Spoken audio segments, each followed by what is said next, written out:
Work hard in silence and let your success be your noise. अगर आप successful हैं तो आपको किसी को बताने की या कहने की ज़रूरत नहीं होती, क्योंकि दुनिया अपने आप देखती है। कहते हैं ना, सूरज उगता है तो दुनिया देखती है। सूरज क्या किसी से जाके कहता है नॉक करके कि मैं आ गया हूँ या मुझे देखिए। सिमिलरली जब आप मेहनत करते हैं तो डेफिनेटली शायद लोग उस समय पर उस मेहनत को एक्नॉलेज ना करें, उन्हें ना पता हो कि आप किस मेहनत से, किस स्ट्रगल से गुजर रहे हैं।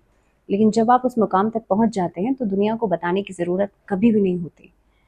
तो ये चीज़ बहुत ज़रूरी है समझना कि जो लोग बहुत ज़्यादा बोलते हैं वो शायद उस मुकाम पर होते नहीं हैं जितना वो बोलते हैं। So ultimately if you want to climb that ladder of success, you just need to work hard in silence. A very warm welcome, बहुत स्वागत है। And why I'm saying all this because आज हम बात कर रहे हैं सिंह राशि, लियोस के बारे में। सिंह राशि वाले लोगों के लिए महीना बेहद खास है। अगस्त का महीना है, मंथली सीरीज है। अगस्त का महीना नंबर 5 यानी कि सिंह राशि वाले लोगों के लिए कैसा रहेगा, मैं खास इसलिए कह रही हूँ क्योंकि पूरे साल भर में सिर्फ एक बार ऐसा महीना आता है कि सूर्य अपनी खुद की राशि में होते हैं। और सूर्य जब अपनी राशि में होते हैं तो सोचिए, सूर्य तो आत्मा का कारक है, सूर्य जो है पिता के कारक हैं, सूर्य कॉन्फिडेंस देते हैं हमारे जीवन में हमें, और सूर्य प्रत्यक्ष देवता भी हैं। तो सोच के देखिए, जब सूर्य एक अच्छी पोजीशन में होंगे, एक एक स्ट्रॉन्ग पोजीशन में होंगे, तो आपकी लाइफ में क्या कुछ कर सकते हैं। आपको विल पावर देंगे, आपको कॉन्फिडेंस देंगे। सूर्य तो सरकारी नौकरी के कारक भी है ना, तो इसीलिए ये महीना सिंह राशि वाले लोगों के लिए तो बेहद खास है। सबसे पहले बात करते हैं आप लोगों के लिए चार्ट की। 5 नंबर का ये चार्ट है। लग्न में आपके शुक्र बुध कंजंक्ट करेंगे महीने की शुरुआत में। सूर्य आपके 12th हाउस में रहेंगे, वहीं पर 10th हाउस में गुरु मंगल का कंजंक्ट है। देन यहाँ पर 8th हाउस में राहु रहेंगे।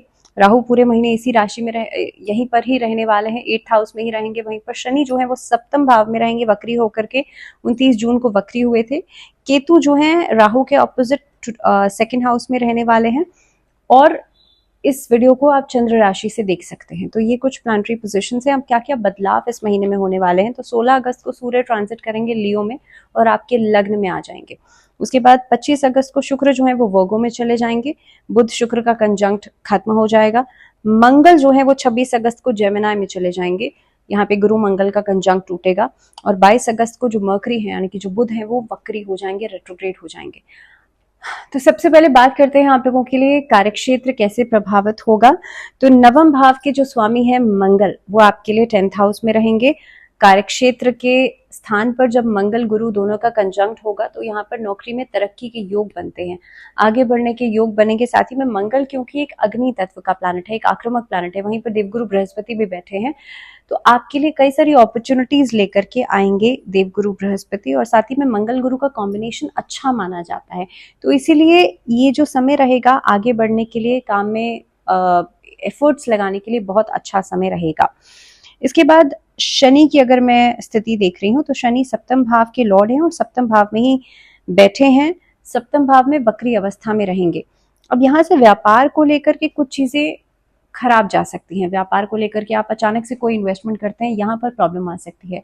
व्यापारी अगर किसी तरह का कोई साझेदारी में काम कर रहे हैं, वहां पर कुछ डिस्प्यूट्स हो सकते हैं, कोई लीगल मैटर्स के ऊपर बात जा सकती है। तो इसलिए कोई भी पेपर साइन करने से पहले सोचिएगा, समझिएगा, उसके बाद आगे बढ़िएगा। किसी भी तरीके की कोई पार्टनरशिप डीड साइन करने से पहले एक बार जरूर सोच लीजिएगा।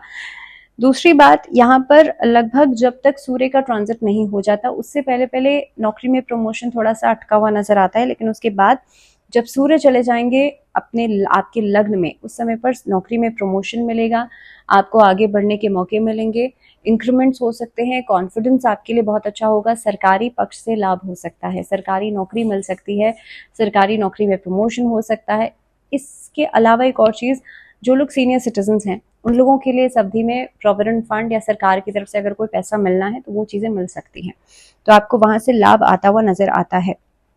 फीमेल्स के लिए ये महीना बेहद खास रहने वाला है, बिकॉज इस महीने के अंदर आपका कॉन्फिडेंस बहुत अच्छा रहेगा, आपकी जो कम्युनिकेशन स्किल्स हैं वो बहुत अच्छी रहेंगी, खुद से जुड़ करके नया कोई काम कर सकती हैं, ग्लैमर इंडस्ट्री में कुछ नया करने का मौका आप लोगों को मिलेगा। इसके अलावा आर्थिक स्थिति को अगर समझते हैं तो इस महीने के अंदर 2nd हाउस में केतु रहेंगे, कहीं ना कहीं पे पैसा आएगा तो सही, लेकिन उसको इन्वेस्ट करना एक बड़ी समस्या हो सकता है इन्वेस्ट करने में कुछ ना कुछ दुविधाएं आए, आप करें या नहीं करें, इस तरीके की कंफ्यूजन्स जो है वो बार बार आ सकती हैं, लेकिन पैसा आएगा भी आपके लिए। लग्जरीज भी बढ़ेंगी इस अवधि में, इन्वेस्टमेंट प्लान्स भी बहुत अच्छे रहेंगे, क्योंकि यहाँ पर मंगल गुरु का कॉम्बिनेशन दशम भाव में पैसे को अलग अलग सोर्सेज से आपको पैसा दिलवा सकता है। और जब सूर्य ट्रांजिट कर जाएंगे लग्न में, उसके बाद परिस्थितियों में सुधार होगा। दूसरी बात, जब शुक्र ट्रांजिट करेंगे यहाँ पर सेकेंड हाउस में, तो यहाँ पर आपके लिए एक और इनकम सोर्स बन सकती है। सो अगर इसके लिहाज से देखा जाए तो आर्थिक स्थिति बेहतर रहेगी, लेकिन अष्टम का राहु हेल्थ सेहत के ऊपर खर्चा करा सकता है, तो थोड़ा सा कॉशियस जरूर रहिएगा। इसके बाद बात कर लेते हैं आपके लिए स्वास्थ्य की। तो जैसे मैंने कहा कि महीने की शुरुआत में सूर्य 16 अगस्त तक सूर्य आपके द्वादश भाव में रहेंगे।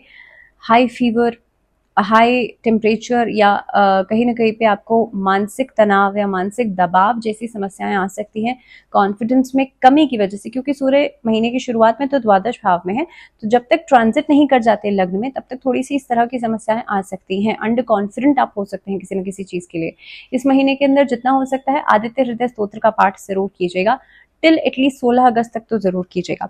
उसके बाद राहु क्योंकि अष्टम के हैं तो सडन एक्सीडेंट से बचिएगा, चोट आदि लगने से खुद को बचाइएगा, और मेंटल स्ट्रेस कम से कम लीजिएगा। उसके लिए क्या कर सकते हैं, श्रावण का महीना है, ओम का चांट जरूर कीजिए, नमः शिवाय का चांट कीजिए, शिवलिंग पर जल जरूर चढ़ाइएगा। बात करते हैं रिलेशनशिप्स के लिहाज से महीना कैसा रहेगा। तो देखिए, पंचम भाव के जो लॉर्ड हैं देवगुरु बृहस्पति, वो बैठे हैं दशम भाव में। अब पंचम भाव के लॉर्ड दशम भाव में मंगल के साथ बैठे हैं, आपके लिए नया रिश्ता कोई बन सकता है, वर्क प्लेस पर किसी से कोई नया रिश्ता बन सकता है, कोई एक अट्रैक्शन उसमें आप नजर आते हैं ऑपोजिट जेंडर की तरफ। सेकेंडली, इस यहाँ से इस पॉइंट से आप देखेंगे कि कहीं ना कहीं पे शादीशुदा जीवन के लिए भी आप कोई नई प्लानिंग कर सकते हैं, आप किसी रिलेशनशिप में किसी को मैरिज के लिए प्रपोज कर सकते हैं। अगर मैं बात करूं वैवाहिक जीवन की, तो यहाँ पर थोड़ी प्रॉब्लम्स आती हुई नजर आती हैं। शनि क्योंकि वक्री हो गए हैं, स्पाउस की हेल्थ में प्रॉब्लम आ सकती है, तो आपके लिए जीवन साथी की सेहत को लेकर के कुछ समस्याएं आ सकती हैं। उनकी सेहत जो है वो आपको स्ट्रेस दे सकती है, परेशान कर सकती है। सेकेंडली, क्योंकि सूर्य जब लग्न में आ जाएंगे तो उसकी दृष्टि भी सप्तम भाव पे पड़ने की वजह से ईगोइस्टिक इश्यूज उठ सकते हैं, वाद विवाद उठ सकते हैं, तो लक्ष्मी नारायण की पूजा जरूर कीजिएगा। इसके अलावा भगवान शिव और माँ पार्वती जी का गठबंधन जरूर कीजिएगा गेंदे के पुष्पों की माला के साथ, और कोशिश करें अगर आप सोमवार की व्रत रख सकें तो बहुत ही अच्छा रहेगा।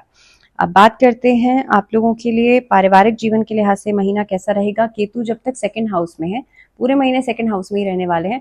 डिस्प्यूट्स या बिना वजह के लड़ाई झगड़े हो सकते हैं, बातों की वजह से समस्याएं पैदा हो सकती हैं। आपने किसी को कुछ कमिट किया, उसे पूरा नहीं किया, इसकी वजह से प्रॉब्लम्स आ सकती हैं। अगर आपको किसी को पैसा देना था, आप नहीं दे पाए, उसकी वजह से समस्याएं आ सकती हैं, वाद विवाद हो सकता है। भाई बहनों के साथ छोटी छोटी बातों के ऊपर अनबन हो सकती है। कमिटमेंट इश्यूज बहुत ज्यादा होंगे और प्रॉपर्टी को लेकर के डिस्प्यूट्स हो सकते हैं। तो पारिवारिक जीवन में थोड़ा सा कलह कलेश बढ़ेगा इनिशियल फ्रंट पे, लेकिन जब शुक्र वहां पे आ जाएंगे तो चीजें अपने आप सबसाइड होना शुरू हो जाएंगी। क्या छोटी सी एक रेमेडी आप कर सकते हैं, चांदी का एक स्क्वायर शेप में ठोस टुकड़ा लीजिएगा, जितना मर्जी आप छोटा ले सकते हैं, उसको अपने वाटर टैंक में डाल लीजिएगा, या जो भी आरओज आपके घर में लगे हुए हैं वहां पे डाल लीजिएगा जहां से सब लोग पानी पीते हैं।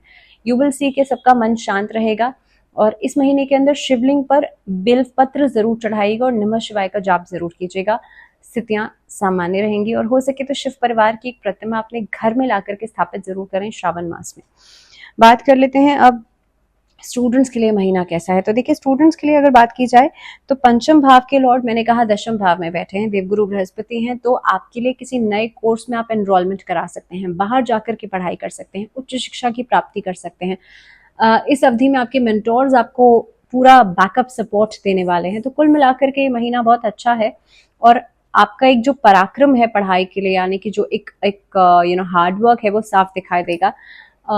उसके लिहाज से देखा जाए तो महीना बहुत ही बेहतरीन नजर आ रहा है। और खास तौर पे जब सूर्य लग्न में आ जाएंगे उसके बाद तो कहना ही क्या है, कॉन्फिडेंस अच्छा होगा, अकेडमिकली बहुत अच्छा परफॉर्मेंस आपका रहेगा। तो ओवरऑल प्रोडक्टिव ये महीना रहने वाला है। क्या उपाय किए जा सकते हैं? पहली चीज तो राहु केतु अष्टम में और सेकंड हाउस में बैठे हैं, यहाँ पे इनकम सोर्स और पारिवारिक जीवन को परेशानी दे रहे हैं। वहां पर अष्टम भाव में राहु जो है वो सेहत संबंधी दिक्कतें लेकर के आएंगे। महामृत्युंजय मंत्र का जप आप लोग जरूर कीजिएगा, इससे सेहत में जो परेशानियां हैं वो ठीक होंगी, सडन एक्सीडेंट से बचाव होगा। भगवान शिव की पूजा जरूर कीजिएगा। श्रावण का महीना है, रुद्राभिषेक जरूर कराइएगा और शिव चालीसा का पाठ जरूर कीजिएगा। इसी के साथ इस वीडियो में फिलहाल इतना ही। अगली वीडियो में हम बात करेंगे वर्गो यानी कि कन्या राशि, लेकिन तब तक के लिए ध्यान रखिए अपना और फिलहाल दीजिए इजाजत। नमस्कार।